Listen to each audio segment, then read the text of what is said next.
Hello बच्चों, आज यहाँ पे हम लोग यूनिट 10 को डिस्कस करेंगे। यूनिट 10 हमारा इकोलॉजी है और ये क्लास 12th बायोलॉजी की लास्ट यूनिट है। ये बात आपको ध्यान रखना, ठीक है। ये भी यूनिट एक बहुत इंपॉर्टेंट यूनिट है क्योंकि इस यूनिट से नीट में हर साल 10 से 12 सवाल पूछा जाता है। ये बात आपको ध्यान रखना है, ठीक है। अब अगर मैं एनसीईआरटी के बारे में बात करता हूँ तो एनसीईआरटी में हर एक यूनिट के पहले एक साइंटिस्ट के बारे में बताया गया है। तो इस यूनिट को स्टार्ट करने से पहले हम लोग एक साइंटिस्ट के बारे में डिस्कस करेंगे और साइंटिस्ट का नाम है रामदेव मिश्रा, ठीक है। क्या है भाई? रामदेव मिश्रा है। ये बात आपको ध्यान रखना है, ठीक है। रामदेव मिश्रा के बारे में बात करता हूँ तो रामदेव मिश्रा में सबसे पहला पॉइंट आपको ध्यान रखना है कि रामदेव मिश्रा की जो जन्म है वो 1908 ईस्वी में हुआ और 1998 ईस्वी में इनकी डेथ हो गई। ये बात आपको ध्यान रखना है, यानी कि मृत्यु हो गया, ठीक है।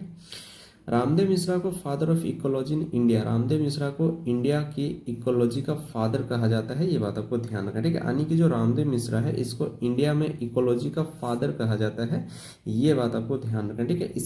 इसके अलावा अगर मैं रामदेव मिश्रा के बारे में बात करता हूँ तो Ramdev Mishra obtain PhD from Leeds university of UK under professor Parshall, यानी कि जो रामदेव मिश्रा है वो परशॉल प्रोफेसर के अंडर में यूके की लीड्स यूनिवर्सिटी से पीएचडी की डिग्री को ऑब्टेन किया। ये बात आपको ध्यान रखना है, ठीक है। इसके अलावा Ramdev Mishra started first post graduate course of ecology in India, Ramdev Mishra जो है वो इंडिया में इकोलॉजी में पहली बार पीजी कोर्स को स्टार्ट किया और इसके सुपरविजन में रामदेव मिश्रा के सुपरविजन में रामदेव मिश्रा के लीडरशिप में over 50 student obtain PhD degree under his supervision, यानी कि रामदेव मिश्रा के सुपरविजन में, रामदेव मिश्रा की देख रेख में, रामदेव मिश्रा की नेतृत्व में 50 से ज़्यादा स्टूडेंट पीएचडी की डिग्री को ऑब्टेन किए। ये बात आपको ध्यान रखना है, क्लियर। एक इंपॉर्टेंट पॉइंट है।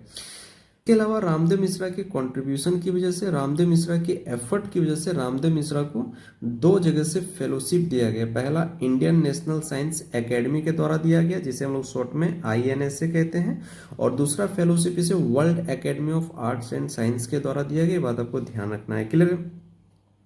इसके अलावा रामदेव मिश्रा को संजय गांधी अवार्ड दिया गया इन इन्वायरमेंट एंड इकोलॉजी, यानी कि इन्वायरमेंट और इकोलॉजी में रामदेव मिश्रा को संजय गांधी अवार्ड दिया गया और ये एक प्रेस्टिजियस अवार्ड है, ये एक प्रतिष्ठित अवार्ड है, ये एक बड़े अवार्ड है। ये बात आपको ध्यान रखना है, ठीक है।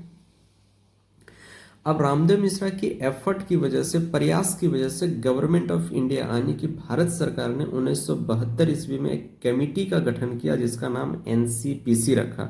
NCPC का आपसे फुल फॉर्म पूछा जाएगा, ठीक है। तो इसका फुल फॉर्म आपको याद रखना है, national committee for environmental planning and coordination, clear है। तो रामदेव मिश्रा की एफर्ट और प्रयास की वजह से गवर्नमेंट ऑफ इंडिया ने 1972 ईस्वी में एक कमेटी का गठन किया जिसका नाम NCPC रखा और इससे आगे चलकर 1984 ईस्वी में MOEF की स्थापना हुआ, ठीक है। MOEF को हम लोग ministry of environment and forest कहते हैं, यानी कि पर्यावरण एवं वन मंत्रालय का गठन हुआ। ये बात आपको ध्यान रखना है, ठीक है।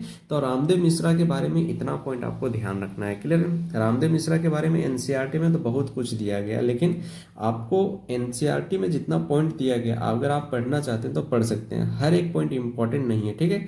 लेकिन यहाँ पर जो पॉइंट हमने डिस्कस किया ये एक इंपॉर्टेंट पॉइंट है और इसकी आने की जो चांसेस है, एग्जाम में आने की जो चांसेस है वो सबसे ज़्यादा है। ये बात आपको ध्यान रखना है, ठीक है। अगर ये वीडियो आपको अच्छा लगता है दोस्त तो लाइक करना, बहुत अच्छा लगता है तो कमेंट करना। अगले लेक्चर में हम लोग स्टार्ट करेंगे एक नया चैप्टर, ऑर्गेनिज्म एंड पॉपुलेशन।